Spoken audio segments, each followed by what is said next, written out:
திரு C Joseph Vijay அண்ணன் எங்கள் முதலமைச்சராக இருக்கக்கூடிய இடத்துல பெண்களை நோக்கி விமர்சிக்கக்கூடிய யாரா இருந்தாலும் கைது செய்யப்படுவார்கள். இது ஏன்னா ஒருத்தருக்கான மிரட்டலோ பழிவாங்கலோ கிடையாது. ஒரு பெண் அரசியல் வரக்கூடாதா? கேட்கிற கேள்வியை விட்டுட்டு அவங்களோட உடலையும் அவர்களோட உறவையும் சுக்குனராக கூடிய செயலை செய்யறதா திமுக. அப்ப அண்ணா பேசிய சமூக நீதியும் மாநில சுயாட்சியும் தூக்கி எறிஞ்சு இன்னைக்கு ஆபாச நீதியாக ஒரு எதிர்கட்சி தலைவர் உட்கார்ந்துட்டு இருக்காரு. இனிமேட்டு அவர் ஆபாச நீதி தான் கூப்பிடணும், உதயநிதி கிடையாது. நான் என்ன பேசினேன்? ஒண்ணுமே பேசல. உங்களுடைய அம்மா முன்பும் உங்களுடைய மகள் முன்பும் இந்த வார்த்தையை பேச முடியுமா திரு உதயநிதி அவர்களே? பேச முடியுமா? 60 வருஷ வரலாற்றை தூக்கி எறிஞ்சு சிங்கிளா தனியா எங்கால் ஜெயிச்சிருக்காரு எலெக்ஷன்ல. உங்களை எதிரியாவே நாங்க பார்க்கல. எங்க தலைவரை எதிர்த்து நிக்கிறதுக்கு ஒரு தகுதி வேணும். இன்னைக்கு சேலஞ்ச் பண்றேன் திரு உதயநிதி அவர்களே, உங்க தாத்தாவோட ஐடென்டிட்டி, திமுகவோட ஐடென்டிட்டி எல்லாத்தையும் தூக்கி போட்டு உங்க எம்எல்ஏ போஸ்ட் ரிசைன் பண்ணிட்டு வாங்க. எங்க தலைவர் சாமானிய ஒருத்தரை நிப்பாட்டுவார். அதே சேப்பாக்கத்துல சாமானிய ஒரு பெண்ணை நிப்பாட்டுவார். ஒரே ஒரு முறை எங்க தலைவர் வருவார் பிரச்சாரத்துக்கு, ஒரே ஒரு முறை தான் வருவார். டெபாசிட் வாங்க மாட்டீங்க, எழுதி வச்சுக்கிறீங்களா? இன்னைக்கு சேப்பாக்கத்துல எலெக்ஷன் நடந்துச்சுன்னா 8 மணி காவல்துறை காலையில் போயிருக்கு. டாய்லெட் போயிட்டு வந்துடுறேன். 8:15 போனவரு 10:15 வரைக்கும் டாய்லெட் மட்டும் வெளியே வரல. என்ன ஒரு புரட்சியாளர், டாய்லெட் புரட்சியாளர் திரு உதயநிதி அவர்கள். காலமும் நேரமும் எப்படி 24 மணி நேரத்துல உன்னுடைய ஆணவத்தை அடக்குது பாத்தீங்களா? என்ன தெரியுமா? வடிவேல் படத்துல என்னையும் ஜெயிலுக்கு தள்ளிட்டாங்கன்னு நிறைய கூட்டம் திமுக எல்லா தெருவிலும் அப்படிதான் சுத்திட்டு இருந்தாங்க. இன்னைக்கு டாய்லெட் 2 மணி நேரம் உட்கார வச்சுட்டாங்க பாத்தீங்களா? அதுதான் காலமும் நேரமும். உங்க ஆணவம் இருக்கு பாத்தீங்களா? உங்க ஆணவத்தை டாய்லெட்ல உட்கார வச்சாங்க பாத்தீங்களா? வாழ்க்கை முழுசும் என்னைக்கு மறக்கவே மாட்டார் டாய்லெட்ல 2 மணி நேரம் உட்கார்ந்தது. போலீஸும் வெயிட் பண்ணிட்டே இருக்காங்க, என்னப்பா இவ்வளவு நேரம் டாய்லெட் போயிட்டு இருக்காரு. நீங்க மகடம் சூட்டிய முக ஸ்டாலின் உங்க மகனா இருந்தாலும் ஒரே சட்டம் தான் எங்களுக்கு. மனுநீதி சோழனுடைய ஆட்சி நடந்துகிட்டு இருக்கு. தான் மகனா இருந்தாலும் சட்டம் தன் கடமையை செய்யும் சொல்லக்கூடியவர் தான் எங்களுடைய முதலமைச்சர். 50 வருஷ திமுக இந்த பெண்களை நோக்கி இழிவா பேசக்கூடிய அரசியலை முற்றுப்புள்ளி வைங்க. தைரியம் இருந்தா எங்க தலைவரை விமர்சிக்கணும்னா அவர் முகத்தை பார்த்து ஒரு தவறு சொல்லி அரசியல் பண்ணி ஜெயிச்சிருங்க. எந்த காலத்துல வாய்ப்பு கொடுக்கவே மாட்டார் அவர். எழுதி வச்சுக்கோங்க, 2029ல எங்க தலைவர் முடிவு பண்ணுவார் யார் பிரதம மந்திரி. அன்னைக்கு சட்டம் வரும் பார்லிமெண்ட்ல. முதல் சட்டம் நீட்டை ஒழிக்கப்பட்டது. முதலமைச்சருடைய ஒரே சைலண்டா பண்ணிட்டு போயிட்டே இருப்பார். தலைவருக்கு யாரை பார்த்தாலும் பயம் கிடையாது. அவர் சொல்லுவார், ஒருவேளை நம்ம நேர்மையா இருப்போம், ஒருவேளை ஆட்சியே கவர்ந்தாலும் என்ன அர்ஜுன் 3 மாசம் எலெக்ஷன் வரும், நம்ம 234 தொகுதி ஜெயிக்கிறதுக்கான வேலையை பண்ணுங்க. மனநல மருத்துவருக்கு திரு உதயநிதி அனுப்பணும். ஓப்பனா சொல்றேன், உண்மை. ஒரு பெண்ணை நோக்கிய பார்வை இருக்கு பாத்தீங்களா? அந்த பார்வை எங்க இருந்ததுன்னா பிறப்புல இருக்கும் போது ஏதோ பிரச்சனை இருந்தா தான் வரும். அந்த மாதிரி எங்க அம்மா அப்படி பார்க்க முடியுமா? எங்க அக்காவை தங்கச்சி அப்படி பார்த்து பேச முடியுமா? சொல்ல முடியுமா? சொல்ல முடியாது, சொல்ல வராது. உங்க குடும்பம் மட்டும் உங்களுக்கு புனிதமும் பெருமைனா எங்க தலைவர் தமிழ்நாட்டில் இருக்க எல்லா பெண்களையும் புனிதமும் பெருமையா பார்ப்பார். அவங்களை நீங்க டச் பண்ணீங்கன்னா ஒரு கொலை கொடுப்பார். Full freedom. ஒரு முதலமைச்சர் இது வரைக்கும் சட்டமன்ற உறுப்பினர் பார்த்தோம், அமைச்சரை பார்த்தோம், இல்ல நீங்க அந்த கமிஷன் வாங்கிட்டு என் வீட்டை கொடுங்கன்னு சொன்ன முதலமைச்சர் எங்களுக்கு கிடையாது.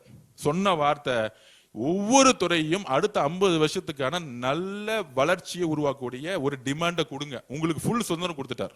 விஜய் அவர்களை கைது செய்ய போறோம், எஃப்ஐஆர் போட போறாங்க. 3வது நாள் சொன்னார், நீங்க என் ஆளெல்லாம் டச் பண்ணாதீங்க, நான் வீட்டை தான் உட்கார்ந்துருக்கேன், எனி டைம் வாங்க.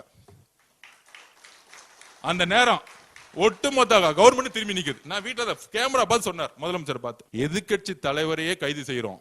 இனிமேட்டு இந்த சோசியல் மீடியால இருக்கிறவங்க, இந்த மஞ்ச பத்திரிகை நடத்துறவங்க, என்ன இந்த ட்விட்டர்ல டூப்ளிகேட் ஐடி வச்சிருக்கிறவங்க, இன்ஸ்டாகிராம் டூப்ளிகேட் ஐடி வச்சிருக்க திமுக வச்சிருக்காங்களா, எல்லாத்தையும் தேடி பிடிச்சி பெண்களை நோக்கி விமர்சனம் வந்தா உடனடியே கைது செய்யுங்க. இதுதான் தமிழக வெற்றித்தோட முதல் கொள்கை. பதிலே சொல்ல வேண்டாம். இந்த மாதிரி கேரக்டருக்கு, இந்த ஆபாச நீதிக்கெல்லாம் எந்திரிச்சு எங்களுடைய தலைவர் தமிழக மக்களால் சிங்கிளா தேர்ந்தெடுக்கப்பட்ட நம்பிக்கை உருவாக்கி தலைவர் பதில் சொல்ல வேண்டிய அவசியமே கிடையாது. பதில் சொல்ல கூடாது. தயவு செஞ்சு தீர்மானம் போடுங்க. இனிமேட்டு எதிர்கட்சி தலைவர் எந்திரிச்சு சட்டம், அண்ணன் நீங்க தானே அவைத்தலைவர், நீங்க தயவு செஞ்சு சொல்லிடுங்க. நீங்க எந்திரிச்சு பதில் சொல்லுங்க போதுன்னு. இல்ல நம்ம ரமேஷ் போதுன்னு, நாம போதுன்னு, அண்ணன் இருக்கிறார், விஸ்வநாதன் அண்ணன் இருக்கிறார், நம்ம பாத்துக்கலாம். சரி, திரு விஸ்வநாதன் அவர்களே, அமைச்சர்களே, சட்டமன்ற உறுப்பினர்களே, நண்பர்களே, எல்லோருக்கும் வணக்கம்.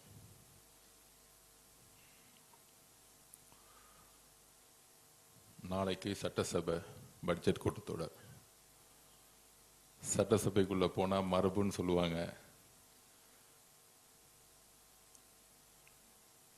அந்த மரபை இன்னைக்கு வரைக்கும் உண்மையா கடைபிடிச்சிட்டு இருக்கக்கூடிய இயக்கம் தமிழக வெற்றி கழகம். நமக்கு அனுபவம் இல்லைன்னு சொன்னாங்க, சட்டசபை எதிர்கொள்ள முடியுமான்னு சொன்னாங்க. ஆனால் ஒரு 4 நாள் நடந்துச்சு. முதல்ல அந்த 4 நாள்ல ஒவ்வொரு நாளும் குறைந்தபட்சம் ஒரு 10லிருந்து 15 முறை அவை மீறிய செயலை செய்தது திமுக. திமுகக்கே பாடம் எடுத்தாரு நம்மளுடைய தமிழக முதலமைச்சர், நம்மளுடைய அண்ணன் விஜய் அவர்கள். நம்மளுடைய சட்டமன்ற உறுப்பினர்கள், நம்மளுடைய அமைச்சர்கள் பேசவே முடியல அவங்களால அந்த 4 நாள். இப்ப அடுத்த பட்ஜெட் கூட்டத்தொடர் மானிய கோரிக்கை. அப்ப என்ன கால சூழ்நிலையில் நாம் இங்க இருக்கிறோம், இன்னைக்கு நிக்கிறோம். மே 10, 2026க்கு முன்னு 2026க்கு பின்பு 60 வருஷ அரசியலை தமிழக வெற்றி கழகத்துடைய தலைவரும் சரி, நாமும் சரி, ஒரு மிகப்பெரிய வரலாற்றை மாற்றி அமைச்சோம். அது எல்லாருக்கும் தெரியும். அன்றையிலிருந்து இன்னை வரைக்கும் ஒரு 80 நாள் ஆயிருக்கும். இந்த 80 நாள்ல திமுகவோட அரசியல் முதல்ல என்னன்னா, முதல் கொள்கை அவங்க கொள்கை எப்படி தமிழக வெற்றி கழகத்தோட ஆட்சியை கவுக்கிறது. இந்த 80 நாள்ல ஒரே கொள்கை திரு மு.க. ஸ்டாலின் அவர்களுக்கும் திரு உதயநிதி அவர்களுக்கும் இருக்கக்கூடிய ஒரே சிந்தனை. இது நம்ம சொல்லல, திரு மு.க. ஸ்டாலின் அவர்களே சொல்றாரு மீட்டிங்ல, 6 மாசத்துல உங்களுடைய ஆட்சி இருக்காது. 57 எம்எல்ஏ ஜெயிச்சவரு எப்படி 6 மாசத்துல ஆட்சி இருக்காதுன்னு சொல்ல முடியும்? திரு மு.க. ஸ்டாலின் அவர்களுக்கு என்ன எங்க இருந்து எம்எல்ஏ கிடைக்கும்? நம்மள பார்த்து குதிரை பெயருங்கிறாங்க. 57 எம்எல்ஏ இருக்கக்கூடிய மு.க. ஸ்டாலின் எப்படி ஆட்சியை உருவாக்குவார்? எப்படி தமிழக வெற்றி கழகத்தை பார்த்து ஆட்சி இருக்காதுன்னு சொல்ல முடியும்? அதுக்குதான் இந்த குதிரை பேர வழக்கு. திரு செந்தில் பாலாஜிய கரெக்டா போலீஸ் டார்கெட் பண்ணி நம்ம கிட்ட இருக்க எம்எல்ஏ கிட்ட எல்லாம் போன் பண்ணி 50 கோடி கொடுக்கிறேன், 100 கோடி கொடுக்கிறேன், உங்களுக்கே எதிர்காலம் இல்ல, கொளத்தூர்ல டோட்டலா தோத்துட்டு வீட்டுல உட்கார்ந்துட்டு இருக்கீங்க. 60 வருஷம் 75 வருஷ கட்சி, 30 வருஷம் ஆளுங்கட்சி, முதலமைச்சரா உங்களுடைய தந்தை திரு மு.க. ஸ்டாலின் அவர்கள், திராவிட முன்னேற்ற கழகத்தோட தலைவர், கொளத்தூர்ல மக்கள் தூக்கி எறிஞ்சிட்டாங்கன்னா இது வரைக்கும் ஏன் தூக்கி எறிஞ்சிட்டாங்கிற ஒரு மெசேஜை கூட அவங்க இன்னும் புரிஞ்சிக்கல. ஒரே ஒரு முறைதான் கொளத்தூருக்கு தலைவர் போனார். அதுல 5 நிமிஷம் கூட பேசல. சேப்பாக்கம் மிஸ் ஆயிருச்சு அன்னைக்கு, அவ்வளவுதான்.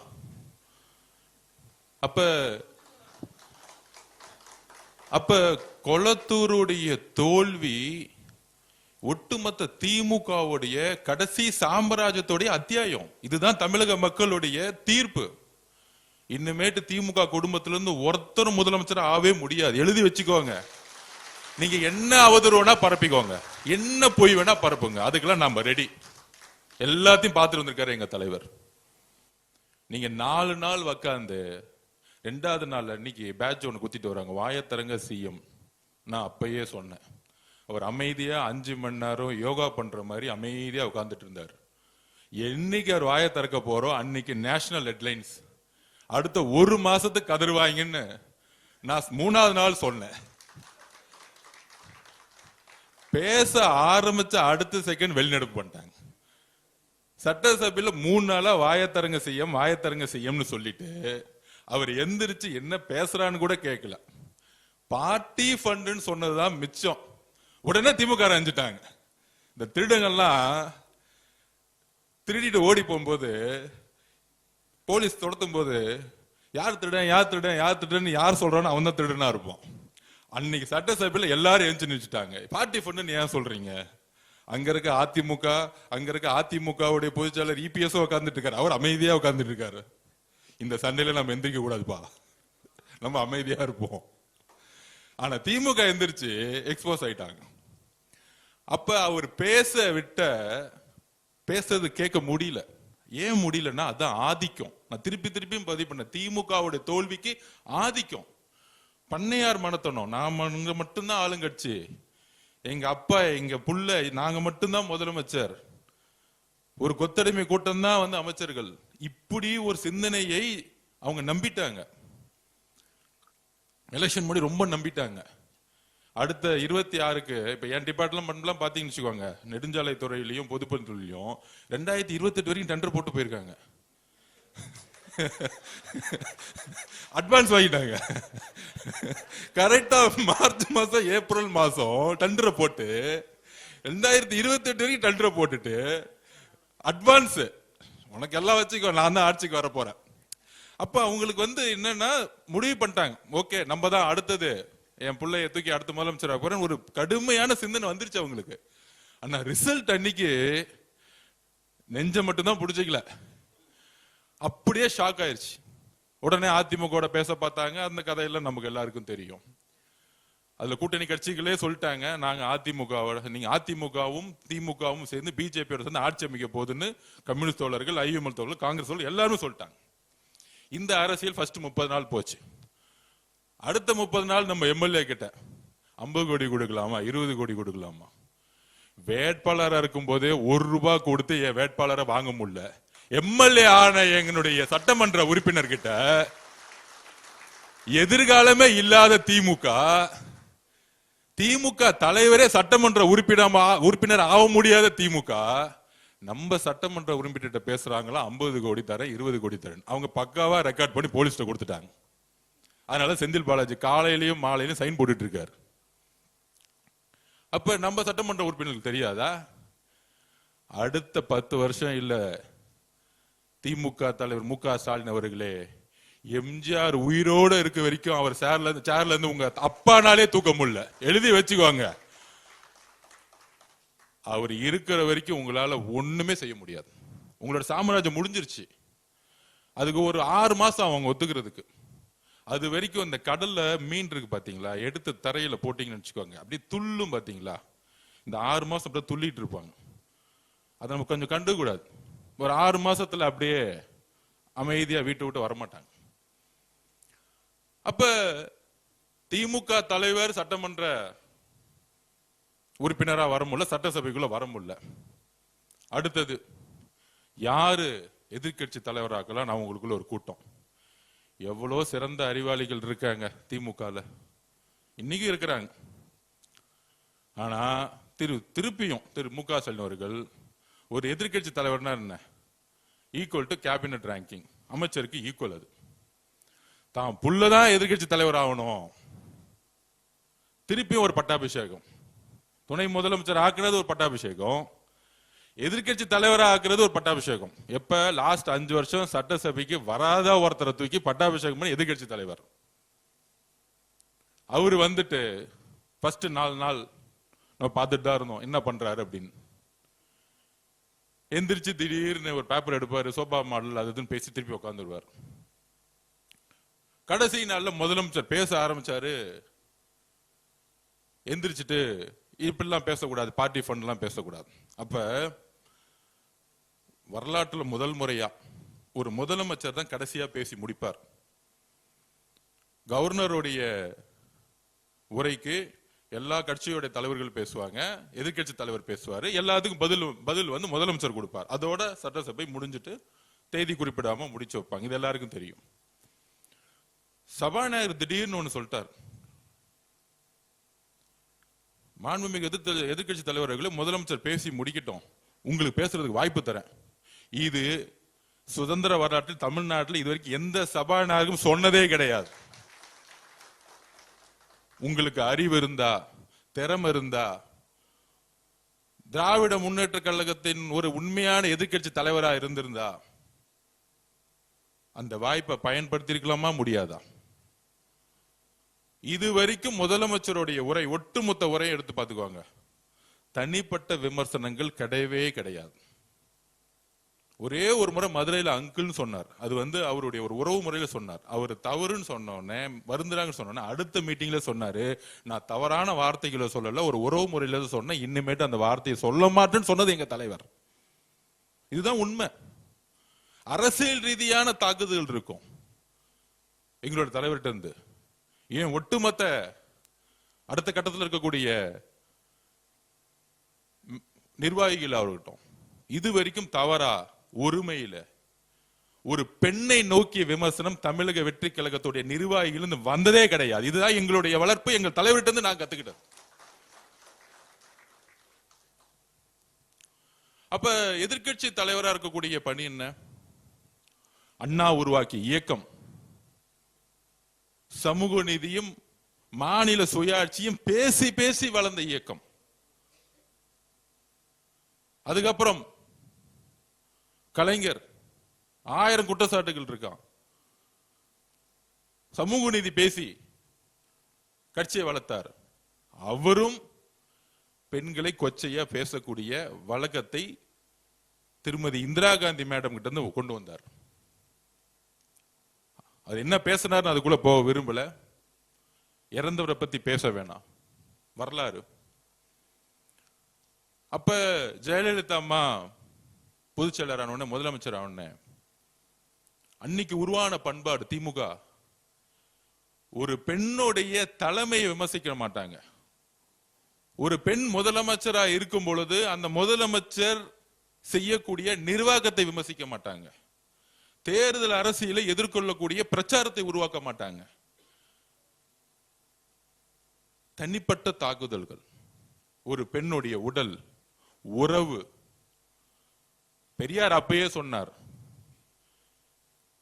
பெண்ணை கடவுளா பாக்குறதோட பெண்ணை சக மனுஷியா பாருங்க, நம்மள ஒரு ஆளா பாருங்க. புனிதமா பேசுறது முக்கியம் இல்ல, சமத்துவமா பேசுறதான் முக்கியம். இந்த சிந்தனை உங்களுக்கு இல்லை திரு உதயநிதி அவர்களே. பெரியார் கருத்துக்களை உள்வாங்கி அண்ணா உருவாக்கிய இயக்கம் பெரியாருடைய பெண் ஏன் அடிமையானால் புக்கை எடுத்து உதயநிதிக்கு புக்கை கொடுக்கணும். அந்த சிந்தனை இருக்குல்ல, அந்த ஒரு பிறப்பால் ஒரு சிந்தனை இருக்குல்ல திரு உதயநிதி அவர்களுக்கு.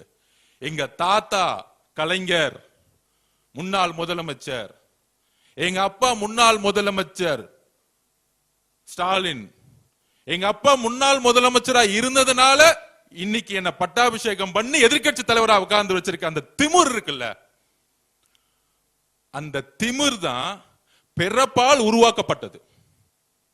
அந்த பிறப்பால் உருவாக்கப்பட்ட ஆணவம் தான் இன்றைக்கு 57 எம்எல்ஏவோட உங்களை உட்கார வச்சு 26 கட்சி கூட்டணியை உருவாக்கி ஒவ்வொரு தொகுதியில் 40 கோடி ரூபாய் செலவு பண்ணி 75 வருஷ பாரம்பரிய கட்சிய உங்களுடைய ஆணவத்தால் இன்னைக்கு உங்களை உட்கார வச்சிருக்கார் திரு மு.க. ஸ்டாலின் அவர்களை. இன்னைக்கு வீட்டுல உட்கார்ந்ததுக்கான உங்களுடைய ஆணவம்.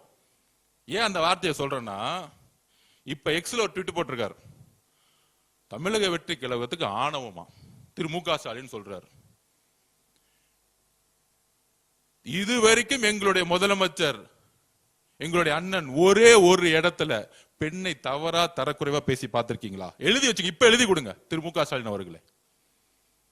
உங்கள் மீது ஏற்படக்கூடிய ஊழல் குற்றச்சாட்டுகளை பத்தி பேசியிருப்பார், அதிகார அத்துமீறலை பத்தி பேசியிருப்பார், உங்களுடைய குடும்ப ஆட்சியை பத்தி பேசியிருப்பார். இதுதான் மக்கள் கிட்ட அவர் கொண்டு போன பிரச்சாரம். வேற எந்த பிரச்சாரத்தையும் அவர் உருவாக்கல. அவர் சொன்ன மாதிரியே எழுதி வச்சுக்கோங்க, இந்த 80 நாள்ல 75 வருஷத்துல ஒழிக்க முடியாத ஊழலை ஒவ்வொரு துறையிலும் ஒழிச்சிருக்கிறார். இன்னைக்கு இந்த 80 நாள்ல பார்ட்டி ஃபண்ட் முதலமைச்சர் கலெக்ஷன் பண்ண நினைச்சா 10,000 கோடி ரூபாய் ஈஸியா கலெக்ஷன் பண்ண முடியும்.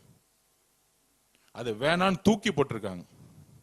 எங்களுக்கு தெரியாத அந்த வழி. இங்க இருக்கக்கூடிய ஒவ்வொரு சட்டமன்ற உறுப்பினர்கள்ட்ட கையில 5 லட்சம் ரூபாய் இன்னைக்கு வரைக்கும் பணம் இல்ல. இங்க இருக்கக்கூடிய அமைச்சர்கிட்ட இன்னைக்கு வரைக்கும் மொத்தமா 25 லட்சம் ரூபாய் பணம் இல்ல. ஒரு நேர்மை என்பது என்ன தெரியுங்களா? வாய்ப்பே இல்லாம நேர்மையா இருக்கிறது முக்கியம் இல்ல, எல்லா வாய்ப்புகளும் இருந்து ஒரு மனிதன் அதிகாரமும் அந்த பலமும் இருக்கும் பொழுது நேர்மையா என் மக்கள் கிட்ட நான் என்ன சொன்னோமோ அங்க நிமிர்ந்து ஒவ்வொரு நாள் உட்கார்ந்துருக்காரு பாத்தீங்களா எங்களோட முதலமைச்சர். அந்த நேர்மைதான் மக்கள் அவரை நேசிக்க வைக்குது. அந்த நேர்மைதான் தமிழ்நாட்டுடைய ஒட்டுமொத்த பெண்களுடைய அண்ணனாவும் தம்பியாவும் மகனாவும் இருக்கிறார் எங்க தலைவர். எங்களுடைய நாங்களும் சரி போனவண்ணே அன்பா பெண்கள் ஏன் ஓடி வராங்க? தமிழக வெற்றி கழகம் நான் திருப்பி பதிவு பண்ணோம், கண்டிப்பா ஆளுங்கட்சி ஆகும். கண்டிப்பா மாண்பு முதலமைச்சர் ஜெயிச்சு முதலமைச்சர் 4 மாசம் முன்னாடி நம்பல. அதற்கான காரணம் என்ன தெரியுமா? எல்லாரும் இளைஞர்கள் சொல்லிட்டு இருந்தாங்க. ஏன்னா நம்ம போகும்போது எல்லாரும் இளைஞர்கள் நம்மள வேலை பார்க்கறதுக்காக எல்லாம் ஓடி வருவாங்க.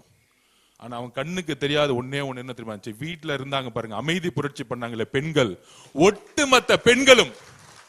இந்த வெற்றியை உருவாக்கியது பெண்கள். திருப்பி திருப்பி பதிவு பண்றோம். நாங்க எங்க ஏன் யாருக்கிட்ட உண்மையா இருக்கணும்?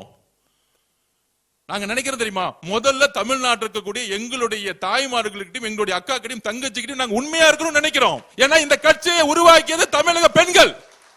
எங்க அண்ணனை முதலமைச்சர் ஆக்கியது தமிழக பெண்கள், அதோட சேர்ந்த இளைஞர்கள். அப்ப ஏன் எங்களுக்கு அந்த உணர்வு வருது? அதுல இன்னைக்கு சொல்றாரு, தமிழக திமுகவுடைய பேட்டி கொடுக்கிறார் RS பாரதி சொல்றாரு, மூத்த தலைவர். அது என்ன, நாங்க எம்ஜிஆர் காலத்திலும் இப்படிதான் பேசிக்கிட்டு இருந்தோம், கலைஞர் காலத்திலும் அப்படிதான் பேசிட்டு இருந்தோம், ஏன் அம்மா ஜெயலலிதா காலத்திலும் அப்படிதான் பேசிட்டு இருந்தோம், ஐயா எடப்பாடி காலத்தில் அப்படித்தான் பேசிட்டு இருந்தோம். இந்த 4 பேர்ட்ட என்ன வேணா பேசிக்குவாங்க. ஆனால் எங்கள் அண்ணன் முதலமைச்சரா பொறுப்பேற்றதிலிருந்து திரு சி. ஜோசப் விஜய் அண்ணன் எங்கள் முதலமைச்சரா இருக்கக்கூடிய இடத்துல பெண்களை நோக்கி விமர்சிக்கக்கூடிய யாரா இருந்தாலும் கைது செய்யப்படுவார்கள். இது ஏன்னா ஒருத்தருக்கான மிரட்டலோ பழிவாங்கலோ கிடையாது. இந்த கலாச்சாரத்தை தூக்கி எறியணும். ஒரு பெண் அரசியல் வரக்கூடாதா? ஒரு பெண் நிருபரா வரக்கூடாதா? பத்திரிகையுள்ள வரக்கூடாதா? ஏன் உங்களை பார்த்து கொஸ்டின் கேட்டக்கூடாதா? கேட்கிற கேள்வியை விட்டுட்டு அவங்களோட உடலையும் அவர்களோட உறவையும் சுக்குனராக கூடிய செயலை செய்யறதா திமுக. அப்ப அண்ணா பேசிய சமூக நீதியும் மாநில சுயாட்சியும் தூக்கி எறிஞ்சு இன்னைக்கு ஆபாச நீதியாக ஒரு எதிர்கட்சி தலைவர் உட்கார்ந்துட்டு இருக்காரு. இனிமேட்டு அவர் ஆபாச நீதி தான் கூப்பிடணும், உதயநிதி கிடையாது. உறுதியாக சொல்றோம். என்ன வார்த்தைகள்! நான் கேட்கிறேன், நான் என்ன பேசுறது தவறுன்னு இன்னைக்கு வரைக்கும் உணரல. வார்த்தைகள் தவறு இருக்கலாம், மனிதன் உணர வேண்டும். தவறு செய்யாத மனிதர்கள் கிடையாது, ஆனால் அது உணரணும். அந்த உணர்ச்சி இருக்கா? இன்னைக்கு பேசுறாரு, நான் என்ன பேசணும்? ஒண்ணுமே பேசல. உங்களுடைய அம்மா முன்பும் உங்களுடைய மகள் முன்பும் இந்த வார்த்தையை பேச முடியுமா திரு உதயநிதி அவர்களே? பேச முடியுமா? எல்லோருக்கும் குடும்பம் இருக்கு. எல்லா பெண்களையும் ஒரே மாதிரி பார்க்கணும். எங்க அம்மா பார்க்கிற மாதிரி தான் இன்னொரு அம்மாவை நான் பார்க்க முடியும். அந்த உணர்வு உங்ககிட்ட இல்ல. ஆனா எங்க தலைவருக்கு ஒவ்வொரு பெண்ணையும் தன்னுடைய அம்மாவும் தங்கச்சியாவும் அக்காவையும் பார்த்துட்டு இருக்காரு. இதனாலதான் இந்த ரியாக்ஷன். இதுதான் உண்மை. இது அரசியலோ பழிவாங்கலோ கிடையாது. நாங்க எதுக்கு அரசியல் பழிவாங்கணும்? 60 வருஷ வரலாற்றை தூக்கி எறிஞ்சு சிங்கிளா தனியா எங்கால் ஜெயிச்சிருக்காரு எலெக்ஷன்ல. உங்களை எதிரியாவே நாங்க பார்க்கல. எங்க தலைவரை எதிர்த்து நிக்கிறதுக்கு ஒரு தகுதி வேணும். இன்னைக்கு சேலஞ்ச் பண்றேன் திரு உதயநிதி அவர்களே, உங்க தாத்தாவோட ஐடென்டிட்டி, திமுகவோட ஐடென்டிட்டி எல்லாத்தையும் தூக்கி போட்டு உங்க எம்எல்ஏ போஸ்ட் ரிசைன் பண்ணிட்டு வாங்க. எங்க தலைவர் சாமானிய ஒருத்தரை நிப்பாட்டுவார். அதே சேப்பாக்கத்துல சாமானிய ஒரு பெண்ணை நிப்பாட்டுவார். சாமானிய ஒரு பெண்ணை சேப்பாக்கத்துல இன்னைக்கு நாங்க நிப்பாட்டுக்கு ரெடி. சேலஞ்ச் பண்றோம். ஒரே ஒரு முறை எங்க தலைவர் வருவார் பிரச்சாரத்துக்கு, ஒரே ஒரு முறை தான் வருவார். டெபாசிட் வாங்க மாட்டீங்க, எழுதி வச்சுக்கிறீங்களா? இன்னைக்கு சேப்பாக்கத்துல எலெக்ஷன் நடந்துச்சுன்னா ஏன் தெரியுமா? திமுக இன்னைக்கு எதிர்கட்சி தலைவரானதுக்கான காரணமே கூட்டணி கட்சினாலதான். கூட்டணி கட்சியோட 20% மைனஸ் அடிச்சீங்க, 10 தொகுதி ஜெயிச்சிருக்க மாட்டாங்க. கூட்டணி கட்சினால 10 தொகுதி இல்ல. காங்கிரஸ், IML, கம்யூனிஸ்ட், VCK இல்லன்னா திமுகனால 10 தொகுதி ஜெயிச்சிருக்க முடியாது. இப்ப ஒட்டுமொத்த கூட்டணி எங்க தலைவர் கூட எங்களோட இருக்கிறாங்க. அப்ப நீங்க உங்களை பார்த்து நாங்க எதுக்கு பயப்படணும்? தேர்தல் ரீதியா நீங்க யார்? எங்களுக்கு எங்க தலைவர் உங்களை பார்த்து பயந்தாதானே கைது பண்ணணும், சிறை தள்ளணும். அந்த பயம் எங்க தலைவருக்குள்ள. சாமானிய தொண்டனர் கூட தமிழக வெற்றி கழகத்துல கன்னியாகுமரி சாமானிய ஒரு பெண்ணு கூட அந்த பயம் கிடையாது. உங்களை பார்த்து முடிஞ்சு போச்சு உங்க சாம்ராஜ்யம். எல்லாம் சேர்ந்துட்டாங்க, பெண்கள் ஒட்டுமொத்தமா சேர்ந்துட்டாங்க. நீங்க பேசி முடிச்ச அடுத்த செகண்ட் சமூக வலைத்தள பாருங்க, ஒட்டுமொத்த பெண்களும் பேச ஆரம்பிச்சிட்டாங்க. என்ன பேசுது? ஒரு பொறுப்பு வாய்ந்த எதிர்க்கட்சி தலைவர் பேசுறதா? Equal to cabinet ranking. அமைச்சர் இடத்துல இருக்கீங்க நீங்க. எதிர்க்கட்சி தலைவர் யார் யார் இருந்திருக்கா? கலைஞர் இருந்திருக்காரு இந்த இடத்துல. என்ன பேச்சுகள் இது? மேடம் ஜெயலலிதா உட்கார்ந்து இருக்கா. உங்க இடத்துல எந்த இடத்துல உட்கார்ந்துட்டு இருக்கீங்க? காவேரி பிரச்சனை பத்தி பேசுறோம். காவேரி பிரச்சனை பத்தி நாளைக்கு சட்டசபையில் நீங்க எந்திரிச்சு என்ன வேணா கொஸ்டின் கேளு. அதுக்கு உடனே சொல்றாங்க, அவர் நாளைக்கு சட்டசபையில் நம்ம கேள்வி கேட்டுறாரு, பயந்துட்டாங்களாம். 4 நாள் நீங்க என்ன கேள்வி கேட்டீங்க எனக்கு தெரியாது. அந்த இடத்துல சும்மா உட்கார்ந்துட்டு இருந்தீங்க 4 நாள். நீங்க கேள்வி கேட்கறீங்களா எங்களை பார்த்து? நாங்க ரெடி. என்ன கேட்பீங்க? இருமொழி கொள்கையா? நீட் பத்திரியா? காவேரி பிரச்சனையா? மேகதாது பிரச்சனையா? சட்டம் ஒழுங்கு பிரச்சனையா? 5 வருஷம் சட்டம் ஒழுங்கு போஸ்கோ சட்டத்தில் எத்தனை பேர் கைது ஆயிருக்காங்கன்னு கணக்கு எடுப்போம். நாங்க 80 நாள் ஆச்சு. 25 வருஷம் ஆண்டது நீங்க. ஒவ்வொரு ஃபைல தொட்டாலும் பண்ணதுக்கான எல்லா தவறுகளும் நீங்க. மேகதாது பிரச்சனைக்கு சிம்பிளா சொல்றேன். 15/4/2026, 25/4/2026 சுப்ரீம் கோர்ட்ல தோத்தது யாரு? சுப்ரீம் கோர்ட்ல தோக்கும்போது ஆட்சியில் இருந்தது யாரு? தமிழக வெற்றி கழகம் ஆட்சியில் இருந்தாங்களா? திராவிட முன்னேற்ற கழகம் தான் ஆட்சியில் இருந்தாங்க. அப்ப சுப்ரீம் கோர்ட்ல கேஸ் தோத்துட்டு நம்ம உச்ச நீதிமன்றம் போக முடியாது. அங்க இருக்கக்கூடிய முதலமைச்சர் திரு சிவகுமார் அவர்கள் அணை கட்டணும்னு சொல்றாரு. இது இப்ப மட்டுமா சொல்றாரு? இந்த 30 நாளா சொல்லிட்டு இருக்காரா? 2 வருஷமா சொல்லிட்டு இருக்காரு. அவர் 2 வருஷமா திராவிட முன்னேற்ற கழகம் கூட்டணி இருக்கும்போது சொல்லிட்டு இருக்காரு. அதனாலதான் இது சென்ட்ரல் சப்ஜெக்ட் ஆகி அங்க நீர்வளத்துறை தான் முடிவு எடுக்கணுங்கிறது சுப்ரீம் கோர்ட் 2018 தீர்ப்பு கொடுத்திருக்கு. இரு மாநில பிரச்சனைகள் வரும்பொழுது நேரா டெல்லியில இருக்கக்கூடிய நீர்வளத்துறை கிட்ட தான் போகணும். அப்ப முதலமைச்சர் என்ன முடிவு பண்ணணும்? முதலமைச்சர் சட்ட ரீதியா முடிவு எடுக்கிறார். நம்ம கோர்ட்டுக்கு போவோம். சுப்ரீம் கோர்ட்டுக்கு போக முடியாது. ஏன்னா 2 தட்டி அப்பீல் ஆகி தோத்துட்டோம். அப்ப உடனே சுற்றுச்சூழல்ல கேஸை ஃபைல் பண்ண சொல்லிட்டார். சுற்றுச்சூழல் சர்டிபிகேட், என்வாயன்மெண்ட் சர்டிபிகேட் இல்லாம டேம் கட்ட முடியாது. டெக்னிக்கலி ஃபைல் பண்ணிட்டார். இதை நம்ம சொல்றோம் சட்டசபையில். அதுக்கப்புறம் ட்ரிபியூனல் போவோம்.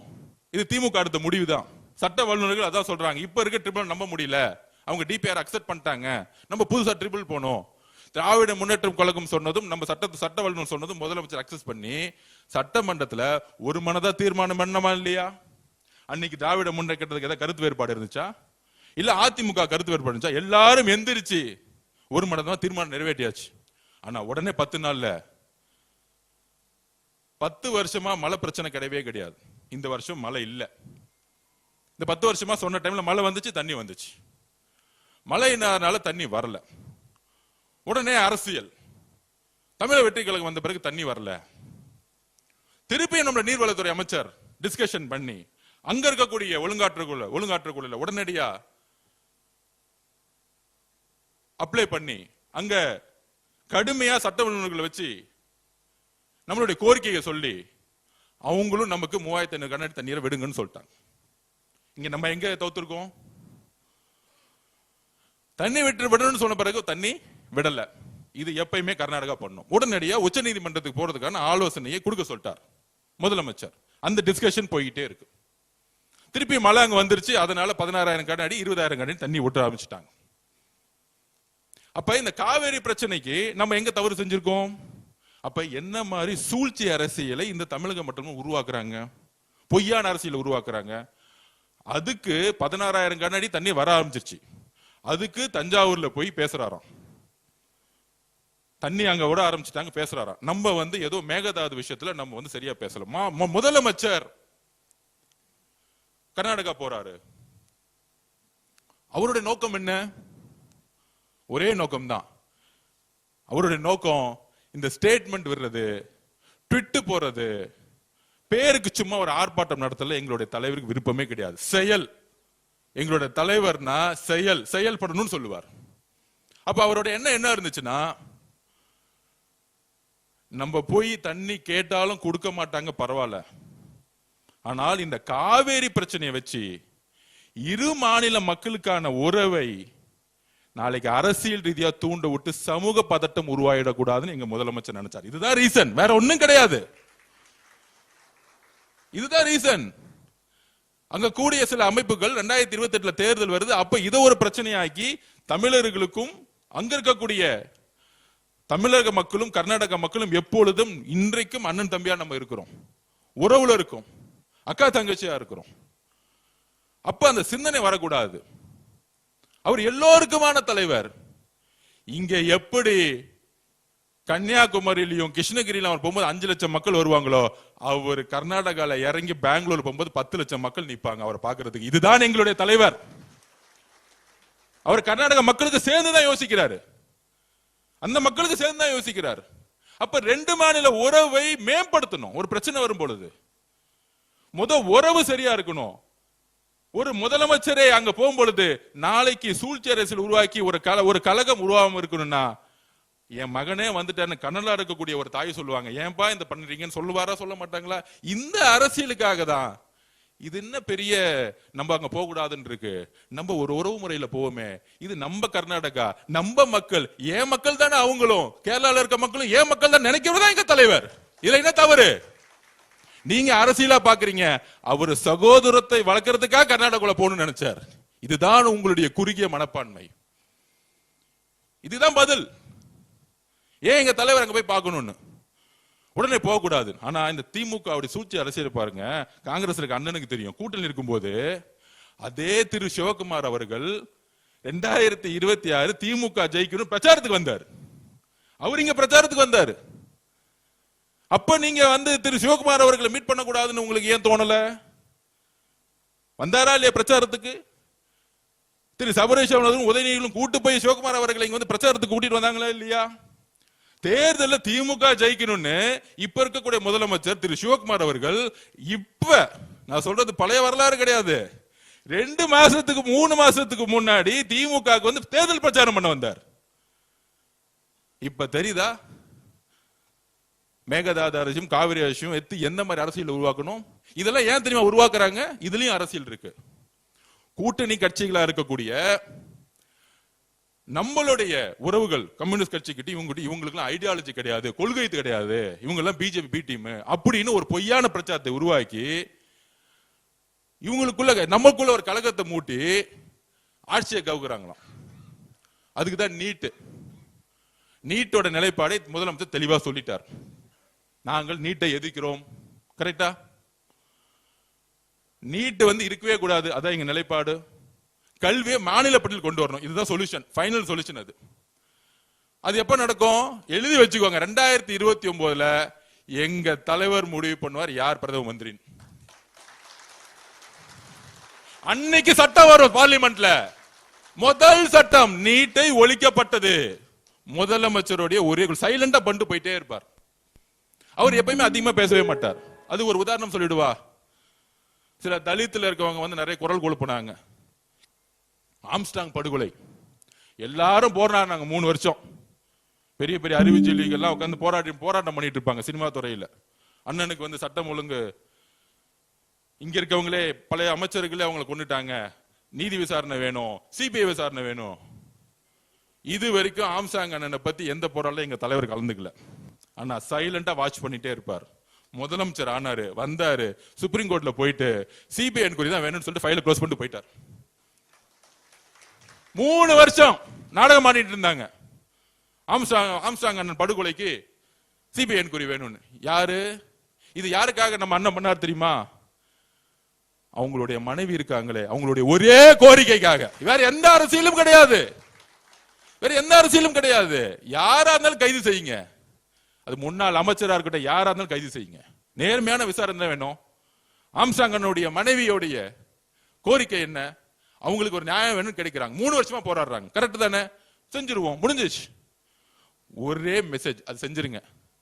இதுதான் எங்க தலைவருடைய அரசியல். எழுதி வச்சுக்கோங்க. செயல் செயல் செயல் தான் எங்களுடைய தலைவர். உங்களை மாதிரி உட்கார்ந்துகிட்டு சும்மா அந்த ஆர்ப்பாட்டம், இந்த போராட்டம், மக்கள் முன்னாடி நடிப்பு, மீடியா அரசியல் தெரியாது. உணர்வு உள்ள அரசியல்.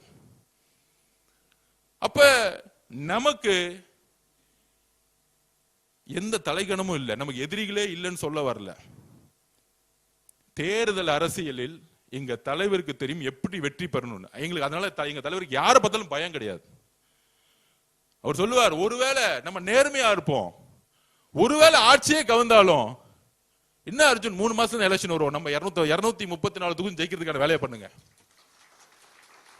நம்ம கூட்டணி கட்சிகள்லாம் சொல்லுங்க, எதுக்கு நம்ம பயப்பட வேணும்? நம்ம கூட்டணி கட்சி தலைவர் சொல்லுங்க, என் மனசுல நேர்மை இருக்கும் போது நான் எதுக்கு பயப்படணும்? இதுதான் எங்களுடைய தலைவர்.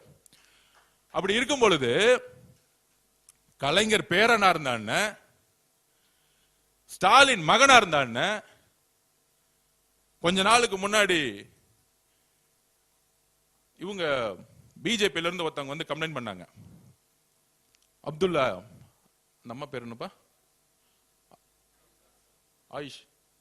அலிஷா, அலிஷா அப்துல்லா மேடம் வந்தாங்க. வந்து கமிஷனர் கம்ப்ளைண்ட் போச்சு. தரக்குறைவா யூடியூப்ல பேசினாங்க, தரக்குறைவா. அதுல 2 பேர் ரொம்ப சிரிச்சு, அந்த பெண்ணுடைய உடல், அந்த பெண் யார் கூட இருந்தா, அந்த பெண்ணுடைய குழந்தை யாரோட குழந்தை, இதெல்லாம் ஒரு அரசியலா? ஒரு பெண், ஒரு இஸ்லாமிய சமூகத்தில் இருந்த அந்த பெண், எந்த கட்சியா வேணா இருக்கட்டும், தைரியமாக அரசியலுக்கு வரக்கூடிய சிந்தனையை நம்ம வரவேற்கணும். அது வரவேற்கணும்.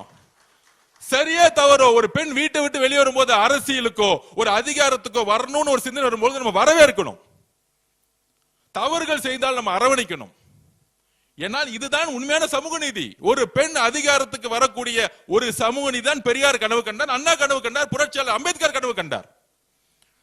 அப்போ ஒரே ஆக்ஷன், அவங்க 2 பேரும் அரெஸ்ட் பண்ணிருங்க.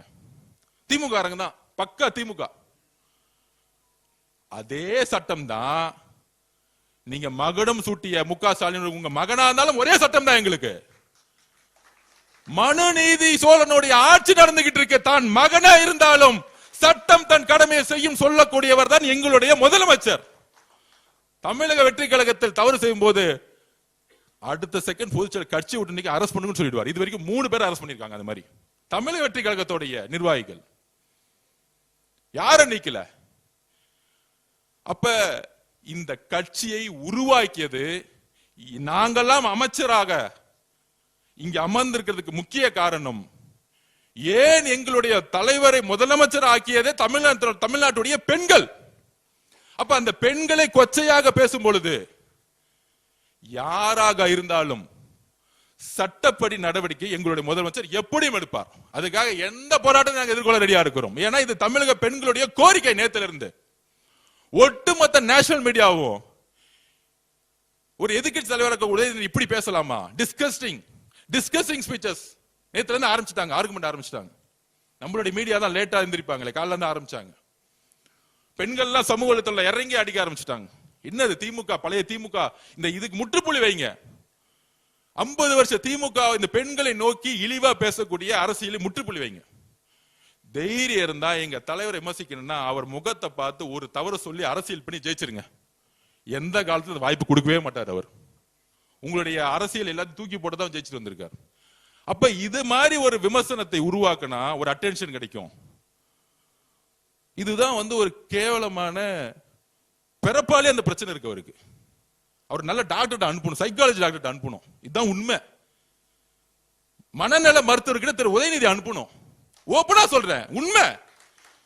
ஒரு பெண்ணை நோக்கிய பார்வை இருக்கு பாத்தீங்களா, அந்த பார்வை எங்க இருந்ததுன்னா பிறப்புல இருக்கும் போது ஏதோ பிரச்சனை இருந்தா தான் வரும். அந்த மாதிரி எங்க அம்மா அப்படி பார்க்க முடியுமா? எங்க அக்காவை தங்கச்சி அப்படி பார்த்து நான் பேச முடியுமா? சொல்ல முடியுமா? சொல்ல முடியாது, சொல்ல வராது. உங்க குடும்பம் மட்டும் உங்களுக்கு புனிதமும் பெருமைனா எங்க தலைவர் தமிழ்நாட்டில் இருக்க எல்லா பெண்களையும் புனிதமும் பெருமையா பார்ப்பார். அவங்களை நீங்க டச் பண்ணீங்கன்னா ஒரு குரல் கொடுப்பார், யாராக இருந்தாலும். அதான் சொன்னேன் நான். ஆலிஷா மேடத்தை கம்ப்ளைண்ட் வாங்கணும்னு ஆக்ஷன் எடுத்தாங்க இல்லையா, யாரா இருந்தா உடனே விமர்சனம். இந்த பத்திரிகை அந்த பத்திரிகை அதெல்லாம், அந்த மஞ்சள் பத்திரிகை எல்லாம் முதல் ஒழிச்சு விடணும். எல்லா பத்திரிகை யாரெல்லாம் பெண்ணை நோக்கி விமர்சனம் பண்றாங்களோ தவறு அது. ஒரு பெண் வீட்டை விட்டு வரும்பொழுது, அதிகாரத்துக்கு வரும்பொழுது, எம்எல்ஏ மினிஸ்டர் வரும்பொழுதோ இல்ல தொழில்துறையில் வரும்பொழுதோ அவங்கள நீங்க உடல் மொழியா கை வச்சாலே அடுத்த செகண்ட் கொஸ்டின் வரும். ஏன் இங்க இருக்கக்கூடிய இங்க எக்ஸாம்பிள் சொல்லிடுறேன். இங்க தொழில்துறை அமைச்சர் கூடிய கீர்த்தனா மேடம் அப்பப்ப கடுமையான விமர்சனம் வரும் திமுக ஐடி விங். அதுக்கான காரணம் என்ன தெரியுமா? இப்ப நான் உண்மையா சொல்றேன். தொழில்துறையில லாஸ்ட் 5 வருஷமா ஒவ்வொரு நிறுவனங்களுக்கும் ஒவ்வொரு பாலிசி எடுத்திருக்காங்க. அதாவது ஒரு நிறுவனுக்கு ஒரு சப்சிடி பாலிசி, இலவசம் டாக்ஸ்ல ரிலாக்ஸ், இது மாதிரி இன்னொரு நிறுவனங்களுக்கு லேண்ட் ஃப்ரீயா கொடுக்குது. இது ஒரு ஊழல், பெரிய ஊழல். இந்த ஊழலோட ஃபைல் எடுக்கிறாங்க. அந்த ஊழல் பண்ண அமைச்சர் யாரு? முன்னாடி டிஆர்பி ராஜா. டிஆர்பி ராஜா இன்னைக்கு எந்த பொசிஷன்ல இருக்காங்க? திமுக ஐடி விங்கோட செக்ரட்டரி. இப்ப புரியுதா? திமுக ஐடி விங் செக்ரட்டரி ஏன் ஒரு பெண்ணை, ஏன் இந்த அமைச்சரை டார்கெட் பண்றாங்கன்னு தெரியுதா? ஏன்னா அந்த ஊழல் வெளியே வந்துடக்கூடாது. வெளியே வந்துச்சுன்னா அவர் மாட்டிக்குவார். அப்ப ஒருத்தரை நெகட்டிவ் பண்ணு, அந்த கேரக்டர் நெகட்டிவ் பண்ணு, அந்த பெண் அமைச்சரை நெகட்டிவ் பண்ணு. அப்ப திமுக ஒட்டுமொத்த ஐடி விங்க செயல்படும். சிறு சிறு தவறுகளை சாரின்னு சொல்லிட்டு போறதா நம்மளோட சட்டமன்ற உறுப்பினர். ஆமாங்க, அந்த தவறு செஞ்சுட்டாங்க, மன்னிச்சுக்கோங்க. உங்களை மாதிரி ஊழல் கொள்ளடிச்சு, உங்களை மாதிரி எல்லா அநியாயம் பண்ணக்கூடிய சட்டமன்ற உறுப்பினர் நம்ம கிட்ட கிடையாது. தவறுகள் செய்தா சாரின்னு சொல்லிட்டு போயிட்டு அடுத்த தவறு செய்யாம போயிட்டே இருப்பாங்க. we are learners. நாங்கள் கற்றுக்கொண்டு இருக்கிறோம். ஒரு ஸ்கூலுக்கு போறோம், ஐயோ அந்த இடத்துல பாத்ரூம் சரியில்லை, ஐயோ அந்த ஸ்கூல் சரியில்லை. இது ஒரு வீடியோ எடுத்து நம்ம சமூகத்துல போகணும்னு ஏன் சொன்னோம்னா, இந்த அநியாயம் நடந்துட்டுன்னு காமிக்கிறதுக்கு. அது ரீல்ஸுக்காக கிடையாது. அப்ப அது தவறுன்னு சொல்லும் பொழுது, ஆமா இந்த தவறை நாங்க செய்ய மாட்டோம், புரோட்டோகால் படி ராங் சொல்லும் போது இனிமேல் தவறு செய்ய மாட்டோம். திருந்தி இதுக்கு மேல என்ன ஊழல், என்ன குற்றச்சாட்டு இருக்கு? இந்த இடத்துல இந்த கான்ட்ராக்ட்ல 10 கோடி ரூபாய் வாங்கிட்டாங்க இந்த எம்எல்ஏ, மினிஸ்டர் சொல்ல முடியுமா 80 நாள்ல? அப்ப இதெல்லாம் திசை திருப்பக்கூடிய வேலைகள். அவங்களுடைய மீடியா, அவங்களுடைய டிவி, அவங்களுடைய சோசியல் மீடியா, அவங்களுடைய பணபலம். அதனால நம்ம விளக்கம் சொல்றதை விட்டுட்டு நம்ம 60 நாள் அமைதியா அரசியல் ரீதியா பயணம் பண்ணவே. பட்ஜெட் வருது, மானிக்கு வருது, அதுக்கான டிராஃப்ட் பண்ணிட்டு இருந்தோம். தலைவர் சொல்லிட்டாரு, வரக்கூடிய பட்ஜெட் ஒவ்வொரு துறையிலையும் அடுத்த 50 வருஷத்துக்கான அடித்தளத்தை உருவாக்கக்கூடிய ஒவ்வொரு டிமாண்டும் உருவாக்குன்னு சொல்லிட்டாரு. சிம்பிளா முடிச்சிட்டாரு. ஒவ்வொரு ரிவ்யூ மெட்டீரியலையும் இந்த ரொம்ப பழைய பாலிசில இருந்துச்சுன்னா முதல் டிஸ்ட்ராய் பண்ணிருங்க, புதுசா உருவாக்குங்க. நீங்க சொல்ல ஃபுல் ஃப்ரீடம். ஒரு முதலமைச்சர் இது வரைக்கும் சட்டமன்ற உறுப்பினர் பார்த்தோம், அமைச்சரை பார்த்தோம், இல்ல நீங்க அந்த கமிஷன் வாங்கிட்டு என் வீட்டை வந்து கொடுங்கன்னு சொன்ன முதலமைச்சர் எங்களுக்கு கிடையாது. சொன்ன வார்த்தை, ஒவ்வொரு துறையும் அடுத்த 50 வருஷத்துக்கான நல்ல வளர்ச்சியை உருவாக்கக்கூடிய ஒரு டிமாண்டை கொடுங்க. உங்களுக்கு ஃபுல் சுதந்திரம் கொடுத்துட்டார். கூட்டணி கட்சிகிட்ட கேட்டு பாருங்க, இது வரைக்கும் இந்த துறையில உங்ககிட்ட ஏதாவது தலையிட்டு பேசியிருப்பாரான? இதுதான் உண்மை. இந்த மாதிரி ஒரு சுதந்திரம் எந்த தலைவரும் கொடுத்ததில்லை. ஏன்னா உண்மையாக சொல்றேன், நான் பார்த்ததே சொல்றேன், நம்ம அண்ணனுக்கு அவர் மேல அளவு பெரிய நம்பிக்கை இருக்கு. அதனாலதான் அவருக்கு இன்செக்யூரிட்டியே கிடையாது. இவங்களுக்கு எல்லாம் பாத்தீங்கன்னு வச்சுக்கோங்க, இந்த திமுக தலைவர்களுக்கு எல்லாம் யாரை பார்த்தாலும் சந்தேகம், ஒரே நெகட்டிவ். இந்த சிந்தனை தான் அவங்க இந்த தோல்வி காரணம். இப்ப கூட பாருங்க, பொய்யா பரப்புறாங்க, பழி வாங்கல். நாங்க எதுக்கு பழி வாங்குறோம்? ஈக்குவலா இருந்தா பயம் வரும். எங்க தலைவர் கிட்டத்தட்ட அங்க போய் எங்க 1000 கிலோமீட்டர்ல எங்கேயோ நின்றுட்டு இருக்காரு. நீ இன்னும் வீட்டுல உட்கார்ந்துட்டு இருக்கீங்க. வீட்டுல உட்கார வச்சுட்டோம் ஆல்ரெடி, உங்க அப்பாவே உட்கார வச்சுட்டோம். நீங்க என்னப்பா என்ன 5 நிமிஷம் போதும். சேப்பாக்க ஜெயிச்சதுக்கு காரணம் ஐஎம்மும் காங்கிரஸும். அதையும் சொல்லிடுறேன். இஸ்லாமிய சகோதரர்களுடைய ஓட்டு அதுவும் முடிஞ்சு போச்சு. இனிமேட்டு சேப்பாக்கத்தில் நிக்க சொல்லுங்க. திருவாரூர்ல நிக்க முடியாது. அண்ணன் போயிட்டாரு, காங்கிரஸ்ல இருந்து அண்ணனை போட்டாச்சு, இறங்கி வேலை பாருங்கண்ணே அப்படின்னு. 234 தொகுதியில் அவங்களுக்கு சிந்திச்சு பாக்குறாங்க. நெக்ஸ்ட் டைம் எலெக்ஷன் வந்தா எங்கேயுமே ஜெயிக்க முடியாது. அப்ப ஒன்லி அவங்களுக்கு தெரிஞ்சதெல்லாம் அந்த கோயபிள்ஸ் பிரச்சாரம் தான். பொய்யா பேசு, புரட்சி, கொள்கை, இந்த கதையெல்லாம் விட்டுட்டே இருப்பாங்க. மக்களுக்கு இவங்களுடைய மொழியிலிருந்து வெளியே வந்துட்டாங்க. எழுதி வச்சுக்கோ, இவங்க பேசுறதே மக்களுக்கு புரியல, விலகி நின்ட்டாங்க. இந்த கைதுக்கு அப்புறம் ஆபாச நிதியை புரட்சியாளராக மாத்துறதுக்கு திமுக ஐடி செயல்பட்டு கைது செய்யப்பட்டார். 8 மணிக்கு போலீஸ் போறாங்க. தைரியமான ஆளா இருந்தா என்ன பண்ணிருக்கணும்? வீட்டை விட்டு ரூம் விட்டு 8:15 வந்திருக்காரு. இப்ப என் வீட்டுக்கும் போலீஸ் வந்தாங்க. சார் நான் வீட்டிலே தான் இருக்கேன், என்ன விடுங்க. ஒரு நேரத்தில் திமுக பிரச்சாரம் பண்ணாங்க, விஜய் அவர்களை கைது செய்ய போறோம், எஃப்ஐஆர் போட போறாங்க. 3வது நாள் சொன்னார், நீங்க என் ஆளெல்லாம் டச் பண்ணாதீங்க, நான் வீட்டில் தான் உட்காந்துருக்கேன், எனி டைம் வாங்க. அந்த நேரம் ஒட்டுமொத்த கவர்மெண்ட் திரும்பி நிக்குது. நான் வீட்டில் கேமரா பார்த்து சொன்னார், முதலமைச்சர் பார்த்து. 8 மணி காவல்துறை காலையில் போயிருக்கு. போன உடனே 8:15 வெளியே வந்துட்டு, நான் ட்ரெஸ் மாத்திட்டு வரேன், டாய்லெட் போயிட்டு வந்துடுறேன். இது நமக்கு தேவைதான், இது ஒரு அடிப்படை கடமை. 8:15 போனவரு 10:15 வரைக்கும் டாய்லெட் மட்டும் வெளியே வரல. என்ன ஒரு புரட்சியாளர், டாய்லெட் புரட்சியாளர் திரு உதயநிதி அவர்கள். காலமும் நேரமும் எப்படி 24 மணி நேரத்துல உன்னுடைய ஆணவத்தை அடக்குது பாத்தீங்களா? என்ன தெரியுமா, அதாவது இது சிறை செல்வது நம்மளுடைய நோக்கம் இல்ல. அது உயர் நீதிமன்றத்திலேயே முதலமைச்சருடைய குறிக்கோள் என்னன்னு சொல்லிட்டார்.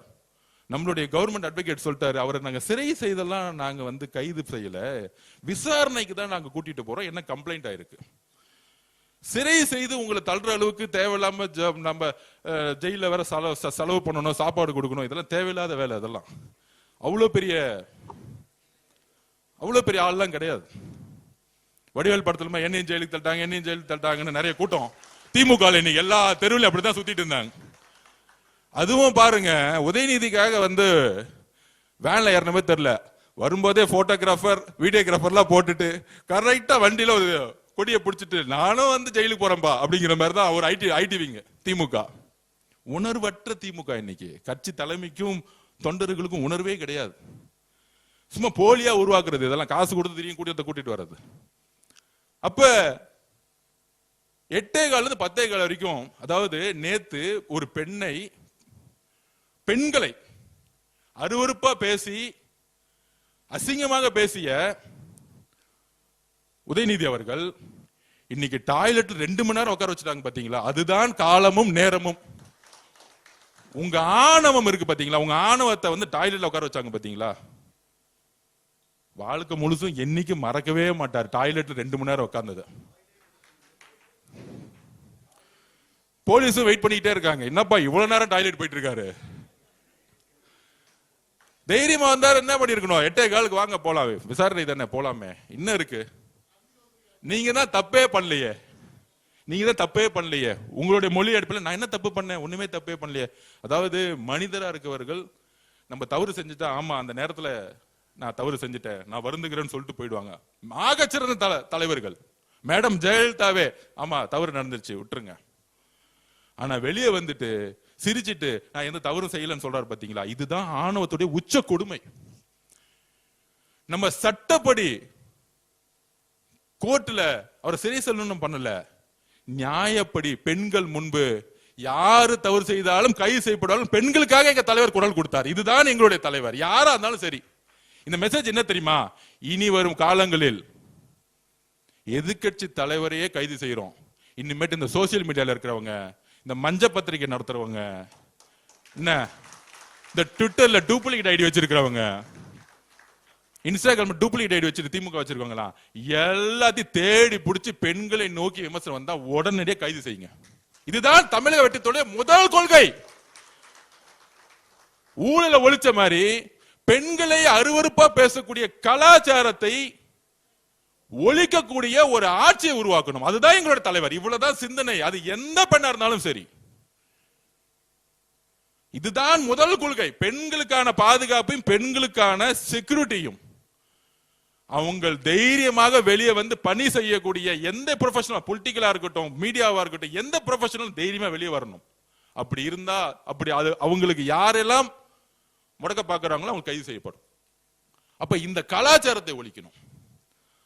அதுக்குதான் இந்த கைது. அதுலயும் விசாரணை. ஏன் விசாரணை பண்ணக்கூடாதா? என்ன மன்னராட்சியா? அதெல்லாம் முடிஞ்சு போச்சு. 2026 மே 10 முடிஞ்சு போச்சு. மன்னராட்சி தூக்கி எரிஞ்சாச்சு. இங்க எல்லோரும் தவறு செய்தால் போலீஸ் கூப்பிட்டா விசாரணைக்கு போய் தான் ஆகணும். கூப்பிட்டா 10 மணிக்கு கூப்பிட்டாங்க, எல்லா அட்வொகேட்ஸ் வந்துட்டாங்களாம். பெரிய பெரிய 100 அட்வொகேட் உட்கார வச்சுட்டு எல்லாம் பேசிட்டு நான் போறேன். அதே 8:15 போக வேண்டியது தைரியமா இருந்தா. அப்ப போன பிறகு போலீஸ் ஒரு 1 hour 2 hour என்கொயரி பண்ண போறாங்க. ஏங்க பேசுனீங்க? அவருக்கு கொஞ்சம் மறதி நோய், நான் பேசவே இல்லைங்க நேத்து அப்படின்னு சொல்லுவாரு. அதுக்கப்புறம் கோர்ட்டுக்கு போவோம் சப்ஜெக்ட். ஆனால் தமிழக பெண்களுக்கு எங்களுடைய தலைவர் ஒரு உறுதியும் நம்பிக்கையும் முதல் முறையா கொடுத்திருக்கிறார். தவறு செய்தா நான் யாரா இருந்தாலும் கைது பண்ணுவேன், அதுக்கான கான்சிக்வன்ஸ் பத்தி கவலைப்பட மாட்டேன். எதிர்க்கட்சி தலைவரா நீ நைட் என்கொயரி முடியும், காலை சட்டசபைக்கு வாங்க, என்ன வேணா கேள்வி கேளுங்க, நாங்க இருக்கிறோம், எழுதி வச்சுக்குவாங்க. அண்ணா பொதுச்செயலாளர், அண்ணா தலைவர்கிட்ட ரிக்வஸ்ட் பண்ணிருங்க, இனிமேட்டு உதயநிதி அவர்களுக்கு தலைவர் பதில் சொல்ல வேணாம், நான் இருக்கேன், அண்ணன் விஸ்வநாத அண்ணன் இருக்கிறாரு, செங்கோட்டை அண்ணன் இருக்கிறாரு, நம்ம தம்பி ரமேஷ் இருக்கிறாரு, இங்க இருக்கக்கூடிய சட்டமன்ற உறுப்பினர் இருக்காங்க. நம்ம பதில் சொல்லிக்கிறோம். தலைவர் போய் நேரா அவருடைய ஆட்சி பணியை அவர் பாடிக்கு செய்யட்டும். பதிலே சொல்ல வேண்டாம். இந்த மாதிரி கேரக்டருக்கு, இந்த ஆபாச நீதிக்கெல்லாம் எந்திரிச்சு எங்களுடைய தலைவர் தமிழக மக்களால் சிங்கிளா தேர்ந்தெடுக்கப்பட்ட நம்பிக்கை உருவாக்கி தலைவர் பதில் சொல்ல வேண்டிய அவசியமே கிடையாது. பதில் சொல்ல கூடாது. தயவு செஞ்சு தீர்மானம் போடுங்க. இனிமேட்டு எதிர்க்கட்சி தலைவர் எந்திரிச்சு சட்டம், அண்ணன் நீங்க தானே அவைத்தலைவர், நீங்க தயவு செஞ்சு சொல்லிடுங்க. நீங்க எந்திரிச்சு பதில் சொல்லுங்க. போதுண்ணே, இல்ல நம்ம ரமேஷ் போதுண்ணே, நாம போதுண்ணே, அண்ணன் இருக்கிறார், விஸ்வநாதன் அண்ணன் இருக்கிறார், நம்ம பாத்துக்கலாம். அப்ப நம்ம பாத்துக்கலாம். தலைவர் வளர்ச்சியை நோக்கி அரசியலை உருவாக்கட்டும், நம்ம அரசியலை பாத்துக்குவோம். நீங்க அவரை, அதாவது திமுக காரங்களாம் இறங்கிட்டாங்க, சொல்றாங்க எங்க பார்த்தாலும் போராட்டம்னு. ஒண்ணும் இல்ல, எங்க பொதுச் செயலாளரும் சரி, நாங்களும் ஜஸ்ட் கண்ணு காமிச்ச ஒட்டுமொத்த ஜென்சி ரோட்ல இறங்கினா மகனை ஒருத்தன வீட்டுல இருக்க மாட்டீங்க, ஒருத்தன் வீட்டுல இருக்க மாட்டீங்க. அமைதியா ஒருத்தர் அமைதியா இருந்தா ரவுடிசம்லாம் வேலைக்கு ஆகாது. பசங்க இறங்கினாங்கன்னா ரவுடிசம்லாம் வேலைக்கு ஆகாது. நாங்க அமைதியா ஜெயிச்சிட்டோம், மக்களை முன்னேற்றணும், இளைஞர்களுக்கு வேலை வாய்ப்பு இல்ல. எங்க தலைவர் என்ன பேசிக்கிறாரு, 55% இளைஞர்கள் இருக்காங்க, வேலை வாய்ப்பை உருவாக்கணும். அவங்க அரசியலா பயன்படுத்துறது மட்டும் நம்ம குறிக்கோள் இல்ல, இளைஞர்களுக்கான வேலை வாய்ப்பை உருவாக்கி முன்னேற்றம் நினைச்சிட்டு இருக்காரு. அப்படி ஒரு அரசியல் தலையீடு அவருக்கு டிஸ்டர்ப் பண்ணா, நாங்க இருக்கிறோம், மற்ற அமைச்சர்கள் இருக்காங்க, சட்டமன்ற உறுப்பினர் இருக்காங்க. இது அண்ணன் தீர்மானமே அண்ணன் கொடுத்துருங்க. நாளைக்கு உக்காரட்டும், அவர் எந்திரிச்சு பேசுறதுக்குள்ள என்ன வேணா பேசட்டுமே. ஏன்னா 30 வருஷம் ஆட்சி, 50 வருஷம் கழிச்சு எல்லா தப்பையும் அவங்க தான் பண்ணிருக்காங்க. நீட்டு அவங்க தான் முதலமைச்சர் இருந்தாங்க. 5 வருஷம் என்ன பண்ணாரு? மு.க. ஸ்டாலின் என்ன போராட்டம் பண்ணாரு? உதயநிதி அவர்கள் மெரினா பீச்சில் என்ன 50 நாள் உண்ணாவிரதம் இருந்து செத்து போறமே ஆக்சிஜன் ஏத்திட்டு வந்தாரா?